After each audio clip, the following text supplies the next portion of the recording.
This is Lewis Hart for Boxing Social in association with Empire Fight Store, Forged Irish Stout, freebets.com. Delighted to be joined with Frank Warren. We're here in Birmingham for another great, magnificent 7 card. I believe, 14 years on from the first one being in Birmingham as well. So looking forward to another great card after the successes of November. I am, Louis. I think that card last year we did was, when we revived the brand, was I think it was the best domestic show last year by far, and this has all the ingredients to be the best one this year. I mean, there's some cracking fights on there, undefeated fighters fighting each other, a lot at stake for some of them. Because, you know, you look at Joyce, he certainly can't afford to lose if he wants to get back into the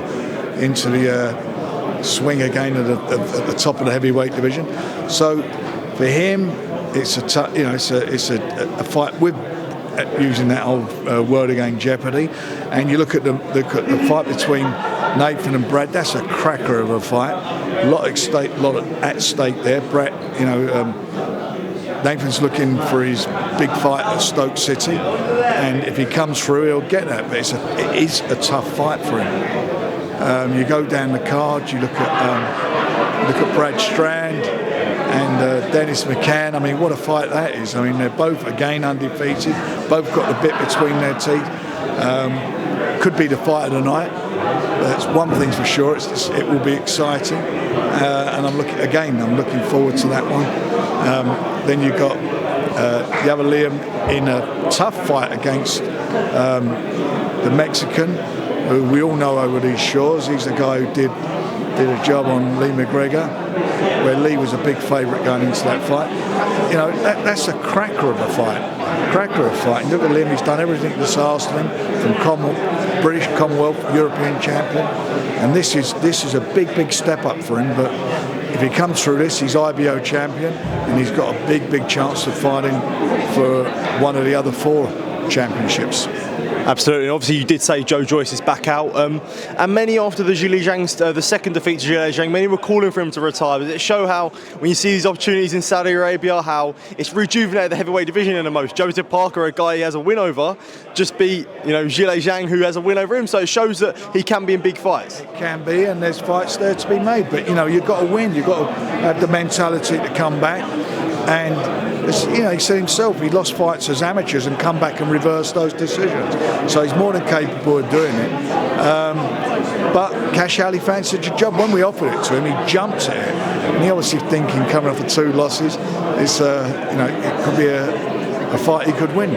So we'll see. But it is a real good fight card. Every fight on there is a good fight. Absolutely, and sticking on the topic of the heavyweight division, I suppose cast your mind back to last Friday with Anthony Joshua putting in a brutal display against Francis Ngannou. We don't know what could be next for him. Ideally, His Excellency would like a potential fight with Fury. Obviously, we do know Fury is tied into 2 fights of Alexander Usyk, but bearing in mind, however this first fight goes through the first fight, would there any be preference to push an AJ fight instead of an Usyk rematch, would you say? A rematch that's up to the 2 boxers. It's up to the loser. If he calls for it, it's up to the loser. But let's get the first one out of the way first of all, because that's where we're going to find out who's the best heavyweight in the world. It's 2 undefeated heavyweights, and we'll find out who is the best on the planet. I've got my view it is, but we'll see. And AJ, as you said, he's got himself well and truly back into the frame. And if Tyson comes through, if he comes through once, twice, then that's a great fight to make. Are you surprised at this rejuvenation from Anthony Joshua in a sense? No, look, it happens in boxing, doesn't it? It happens. He's fought. I mean, first of all, I want to put one thing into perspective. People talk about the Walling fight with Tyson. Tyson suffered a terrible cut in that fight and won it, and well won it with a terrible cut. So let's not sort of, if you want to compare it, he was hampered by a bad cut. But irrespective of that, Tyson is undefeated. He's fighting the guy who beat AJ twice. So the winner of that fight is the best, no doubt about it. No arguments.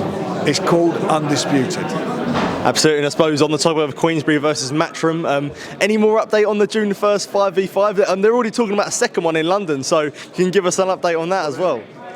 There's a thing in that second, talking about a second one, because they're terrified that we're going to do them in the first one. They want a rematch already.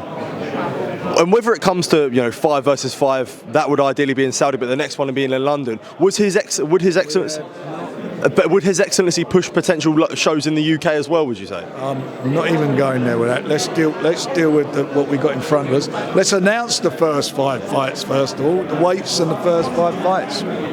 Well, just a final one from me. I did want to get your thoughts on Mike Tyson versus Jake Paul. Obviously, the full details aren't announced on it yet, but if this is a sanctioned professional fight, disappointing from the Texas Commission and everyone involved, would you say? Well, I'm sort of repeating myself in every interview. Jake Paul, I've got the utmost respect for as a promoter. I like him. I've sat down with him. I had dinner with him, and Nikita, who's his friend and business manager. They're terrific people. They obviously have got the direction they're going in. I don't like the idea of guys of 58 years of age fighting, whether they be Mike Tyson or whatever. But that's not my decision. It's nothing to do with me. It's their business, and let them get on with it. I'm not for guys that age boxing. But I suppose when it comes to the commission, a commission that want to sanction that would be disappointing to hit. Listen, someone's going to sanction it. They're going to sanction it, aren't they? Let them answer. Let them look to that. I'll tell you one thing. I will make an observation about that fight. For 1 round at least, you will get vintage Mike Tyson. For 1 round at least, you will get vintage Mike Tyson. Well, we hope so, Frank. Thank you for your time, mate. Appreciate it. Thank you. Cheers.